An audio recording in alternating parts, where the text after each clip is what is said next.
ఇలాంటి కొన్ని స్ఫూర్తి మూలానే నేను కూడా యూ బ్లడ్ అనేది చేయగలిగాను. ముఖ్యంగా ఎన్టీ రామారావు గారు నా మొట్టమొదటి స్ఫూర్తి ఆయన.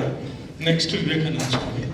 సో నేను ఏమీ చేయలేను, బీటెక్ అయినాక మన దగ్గర ఇండస్ట్రీ లేదు, చేయలేకపోవచ్చేమో అనే సందేహంలో కలకట్ట వెళ్ళాను నేను. అందుకంటే మీరు వివేకానంద చెప్పారు, నా డిప్ కూడా ఆయనే ఉంటారు నా పిక్చర్ కూడా.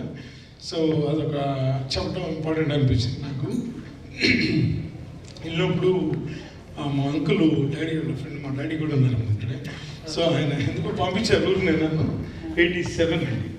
సో రామకృష్ణ మఠకి వెళ్ళాను, హౌరా రివర్ దగ్గర ఉంటుంది.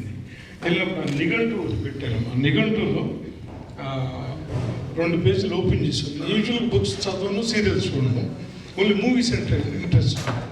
చూసినప్పుడు 2 పదాలు ఉన్నాయి.